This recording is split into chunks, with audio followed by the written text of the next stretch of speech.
Mesdames, Messieurs, bonjour. Très heureux de vous retrouver ici en direct du CIMA à Paris-Nord-Villepinte pour ce plateau Power Boost. Nous sommes ici sur l'espace Michelin et effectivement, on va se poser une question d'actualité. Est-ce que l'agriculture est en train d'entrer dans l'ère du co-farming? C'est la question que nous allons aborder avec mes invités. Sébastien Romégous, bonjour. Bonjour. Alors, vous êtes cofondateur d'AgriFind. AgriFind, en quelques phrases, c'est quoi? Alors nous, on est parti du constat que qui de mieux qu'un agriculteur pour conseiller un autre agriculteur. Et donc on offre en quelques clics à un agriculteur de la possibilité de poster des offres sur notre plateforme dédiée et à n'importe quel autre agriculteur de trouver un interlocuteur valide pour répondre à ses questions en quelques minutes sur cette plateforme. À ma droite, un autre cofondateur d'une start-up, Anaël Bibar, bonjour. Bonjour Jean-Paul. Alors vous avez créé une start-up qui s'appelle FarmLeap. De quoi s'agit-il? FarmLeap, c'est un CETA numérique, un centre d'échange de techniques agricoles. C'est pour partager la donnée, comparer entre agriculteurs, comparer les itinéraires techniques, les performances, le choix des semences, pour ensemble échanger et progresser et faire une agriculture plus performante au service des agriculteurs. L'intelligence collective au service des agriculteurs. Un CETA numérique. Et juste à vos côtés, Laurent Bernard, bonjour. Bonjour. Alors vous avez cofondé justement une plateforme qui s'appelle WeFarmUp. WeFarmUp, c'est quoi? WeFarmUp, c'est un réseau d'agriculteurs. Donc notre métier, c'est de connecter tous les hangars de machines agricoles et de faire un inventaire des machines agricoles qui sont disponibles à l'instant T. Comme ça, un agriculteur qui a un besoin en machine agricole va le trouver au sein du réseau.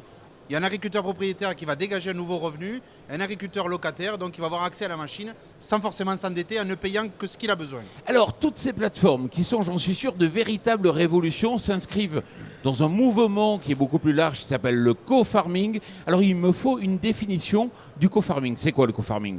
Alors le co-farming, pour moi, c'est le faire ensemble, progresser ensemble, réfléchir ensemble. C'est faciliter la vie de l'agriculteur grâce à l'apport du numérique. Ça veut dire quoi concrètement? C'est-à-dire grâce au co-farming, on met en relation des agriculteurs qui ne l'étaient pas forcément avant entre eux sur le plan numérique. Exactement, parce qu'on s'affranchit de la distance. En fait, un agriculteur avec qui on n'a pas forcément de lien, ni en contexte pédoclimatique, ni en relation facilitée avec notre voisin. Par contre, peut-être que 20-30 km plus loin, c'est l'occasion de travailler ensemble. Moi, je suis tout à fait d'accord avec ce que tu dis. Moi, je pense que le co-farming, c'est une manière de casser un peu les silos. On sait qu'en agriculture, on a beaucoup de silos, des silos qui peuvent être au niveau des cultures, des silos politiques, des silos institutionnels ou de réseaux. Et aujourd'hui, grâce à l'outil numérique, on a cette possibilité de pouvoir contacter n'importe quel autre agriculteur, finalement, à partir du moment où il est sur une plateforme, grâce au numérique. Et c'est clair que c'est exactement ça, c'est la mise en réseau en fait, du monde agricole. On parle des agriculteurs, mais ce sera sûrement des structures agricoles aussi. Et il faut savoir que dans les exploitations, il y a énormément de richesses qui sont sous-exploitées. On parle des talents, on parle des données, on parle de la machine, mais il y a sûrement d'autres champs du possible en termes d'optimisation et de nouvelles ressources à partager pour pouvoir créer de la compétitivité. Oui, mais il y a autre chose, c'est que le numérique apporte de la puissance, c'est-à-dire que vous avez la capacité de pouvoir toucher un plus grand nombre de personnes que dans le monde, on va dire, réel. Mais au cœur du co-farming, ce qu'il y a, c'est avant tout l'agriculteur et la plateforme. La plateforme, c'est elle qui permet de gérer les multitudes d'offres et les multitudes de demandes. Et c'est vraiment l'agrégation de ces deux pans de l'économie qui fait que les rencontres sont possibles et la plateforme est en capacité de fabriquer les rencontres et produire le service qui est attendu par l'usager. Moi j'irais même plus loin, je dirais que il y a cette capacité à pouvoir agréger des données, ce qui fait qu'on fait en réseau. On ne fait plus juste en petits groupes séparés, on peut se mettre en réseau et c'est des réseaux de communautés avec des intérêts communs. Et ça, je trouve que le numérique est un très bon moyen pour le faire et je le répète, pour moi c'est un moyen, c'est pas une fin en soi, le numérique reste un moyen. Ça veut dire que demain, on utilisera peut-être autre chose que le digital. Tout à fait. Très, très clairement. Anaël. Ce système de désintermédiation, permis par le numérique, va quand même changer beaucoup de choses pour l'agriculture, y compris pour les organisations en place, parce que derrière le côté...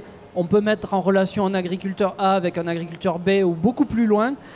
On est sur de l'agilité et de la relation directe.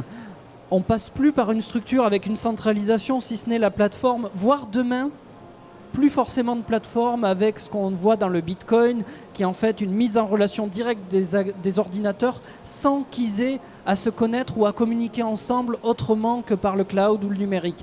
Donc il faudra que nos structures aussi s'adaptent, évoluent et culturellement comprennent cette relation directe entre agriculteurs. Alors tout à l'heure, vous avez parlé d'intelligence collective. Pourquoi vous n'avez pas employé plutôt le terme d'organisation de producteurs?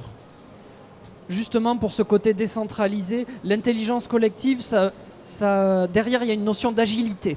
C'est-à-dire que ce n'est pas forcément on remonte, on décide, on met en place un système, ça redescend. Non, ça va directement. Bernard ou un agriculteur du Lot-et-Garonne peut réfléchir avec un agriculteur de Rhône-Alpes pour se dire je passe en semis direct sous couvert végétal. La question que se pose aussi Laurent pour son exploitation, il pourra peut-être trouver la solution avec quelqu'un du Rhône-Alpes. Oui, puisque Laurent, justement, vous êtes dans le Lot-et-Garonne, un exemple concret d'utilisation du co-farming. C'est clairement, on en discutait avec Sébastien tout à l'heure, je veux consacrer une partie de mon exploitation à l'étude du couvert sous végétal. Et c'est vrai que c'est des choses que je ne maîtrise pas agronomiquement et j'ai même des réticences au sein des salariés de mon exploitation. Et l'idée, c'est d'expérimenter. Donc je vais être à la recherche d'une ressource, et c'est un appel que je fais, d'une ressource qui est locale, d'une personne qui est compétente dans le domaine et qui va pouvoir m'accompagner dans mon expérimentation et dans mon gain de compétences. Alors, ce qui est intéressant, Sébastien. Oui, juste pour ajouter, effectivement, je pense que c'est là où il y a du potentiel. C'est-à-dire que, nous, personnellement, c'est vraiment de dire l'agriculteur va venir demain gonfler l'offre technique indépendante et permet à un autre agriculteur de pouvoir avoir des réponses. Mais je pense que demain, il y a aussi une synergie à avoir entre tous ces différents services. Et quand on parle de couverts végétaux, on peut parler de matériel. Quand on parle de couverts végétaux, on parle aussi de performance sur l'exploitation, à pouvoir les utiliser. Et demain, c'est peut-être de la data qui peut être générée chez FarmLeap, etc. Donc je pense qu'il y a une synergie à avoir dans cette dynamique-là également. Et puis ça va être des organisations qui vont être extrêmement planes. Et c'est toi qui précisais tout à l'heure en disant, mais c'est vrai que les organisations historiques du faire ensemble ont souvent été dans des structures où ça montait, ça descendait. Là, ça va être des réseaux extrêmement plans. Et je pense qu'il y aura les silos, il y aura les acteurs de l'économie telle qu'on la connaît qui seront au cœur de ce réseau. Mais ça va être extrêmement rapide, extrêmement clair, extrêmement plat comme économie. Alors, c'est une véritable révolution, c'est vrai, c'est WeFarmUp qui a été au départ, mais on voit de plus en plus vos sites se créer et chaque jour, il y a des nouveaux sites qui se créent.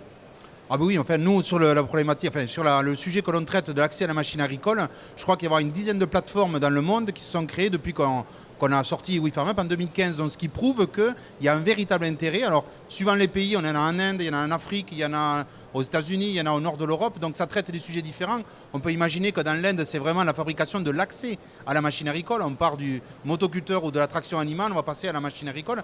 Mais bon voilà, il y a un mouvement de fond qui fait que notre action a du sens. Et en Inde, c'est un grand constructeur de tracteurs, puisque nous sommes au CIMA, c'est Mahindra, donc justement, qui a fait appel au co-farming pour favoriser l'équipement en agriculture. Non mais c'est extrêmement intelligent de la part de Mahindra, parce qu'à un moment, le marché, si on veut vraiment le pénétrer, il faut d'abord le créer, et le créer, c'est le créer autour de l'usage. Donc ça veut dire que finalement, pour quelques euros ou dans la monnaie locale, on va pouvoir avoir accès à la machine agricole plutôt que de s'endetter, et sûrement qu'il y a une partie de l'agriculture d'ailleurs qui n'est pas du tout bancarisée dans ce type de pays-là. Donc je trouve qu'il y a énormément d'intelligence dans la stratégie qu'a montée Mahindra. Ouais. Et en France, il y a d'autres sites qui sont créés récemment. Je ne sais pas, on peut en citer, la Balle Ronde par exemple. Laballeronde.fr, échange parcelle, c'est quelque chose de surprenant parce que échange parcelle, quand on le voyait au départ, les premières réactions que j'ai eues d'agriculteurs me disaient mais si je vais en mairie, je peux voir les parcelles à qui elles appartiennent, je demande et après je me mets en relation. Et finalement, ce co-farming, c'est simplifier la vie des gens. Parce qu'on le voit, on veut échanger une parcelle, il faut contacter la mairie, il faut voir sur quelle commune aller, après il faut rappeler la personne. Alors que là, on poste quelque chose, la personne vient nous voir et après tout le reste suit avec quelques clics à la base pour prendre la décision. Oui, mais Anaël, il faut expliquer c'est quoi ces deux agriculteurs qui ont des parcelles, donc des fois qu'ils vont exploiter à 50 km. C'est vrai que c'est idiot, il y a peut-être un autre agriculteur plus proche avec qui on pourrait faire de l'échange de parcelles. C'est une forme de remembrement virtuel ? Oui, parce que ce remembrement, il a été fait à grands frais à l'époque, parfois avec beaucoup de difficultés. Des agriculteurs qui nous le ressortent encore des années plus tard en disant qu'ils se sont fait léser dans ce remembrement.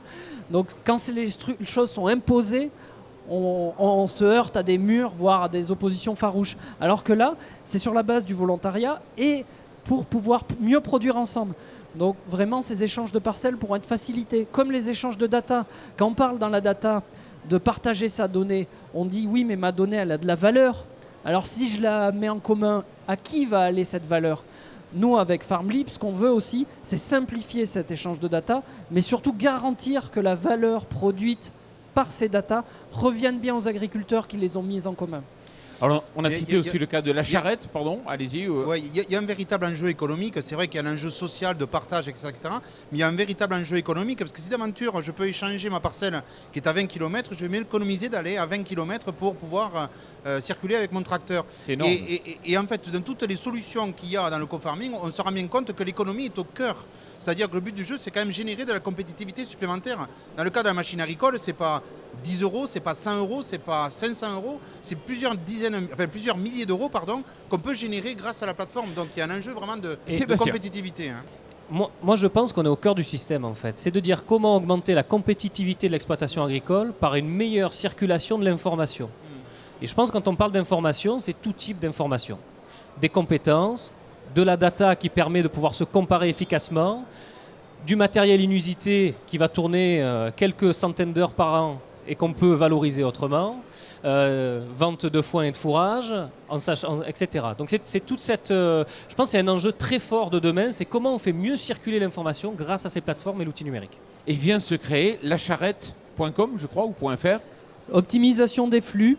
La charrette, c'est on part d'un point A pour un vendeur de, par exemple, de fromage frais ou de yaourt et il livre à 50 km un supermarché.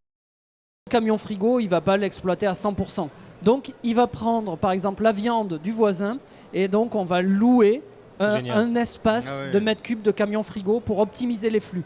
C'est environnemental, c'est économique, c'est intelligent. C'est vraiment l'évolution du co-farming. Du blablacar pour la livraison. J'ajoute même qu'aujourd'hui, on sait que l'enjeu des circuits courts, souvent on dit les circuits courts, c'est décarboné. Oui et non. C'est-à-dire que quand on a une multiplicité de camions, une multiplicité de fourgons qui circulent pour aller vendre en direct, des fois c'est moins efficient en termes de transport que justement se grouper, etc. Donc je pense que c'est des enjeux aussi de territoire qui peuvent être traités par l'économie digitale. Alors, vous allez très loin et très vite. Il nous reste 2 minutes pour voir un certain nombre de choses. Premier point, quelque part, on a l'impression qu'on réinvente sous forme virtuelle peut-être ce qui a été inventé à une autre époque sous forme réelle. Enfin, je sais pas, là, à l'époque des coopératives, à l'époque des organisations. Moi, le mot virtuel me dérange parce qu'en fait, c'est vrai que ça marche via le canal du digital, mais en somme toute, il y a deux agriculteurs. C'est-à-dire qu'on fabrique du lien qui n'aurait pas existé.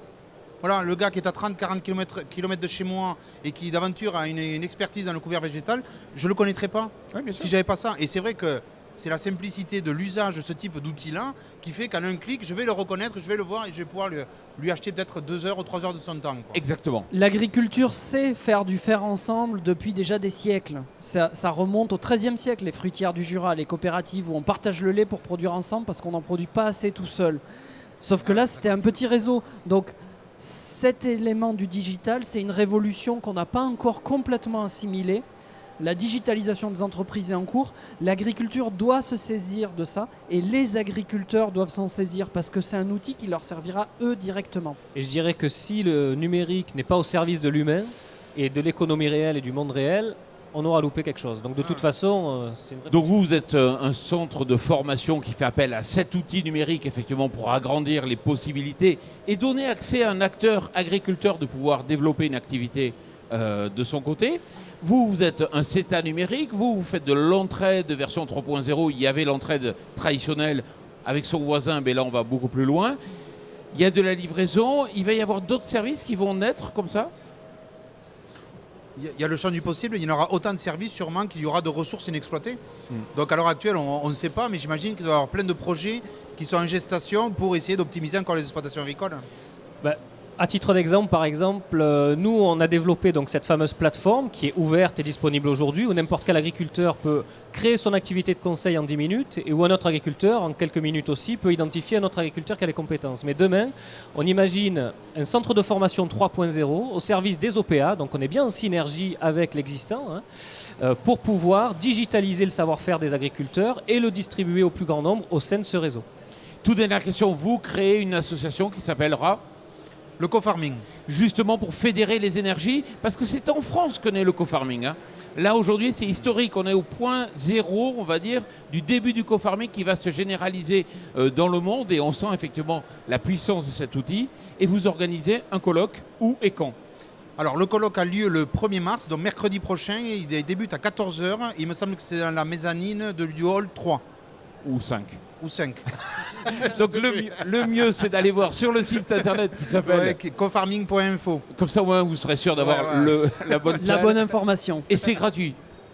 Et c'est gratuit, bien Il entendu. suffit juste oui, de oui. s'inscrire. Donc, Venez nombreux. Voilà, venez Les nombreux. beaucoup de choses seront annoncées aussi sur l'avenir du co-farming. Bon, alors venez découvrir justement ce co-farming qui est en train de naître ici en France. On est pionnier, il faut être présent et c'est de véritables opportunités. Merci beaucoup, merci à vous. Merci Et à on se Jean-Paul. retrouve dans quelques instants pour une nouvelle émission. Bon, super. Il y a de l'énergie autour de la table.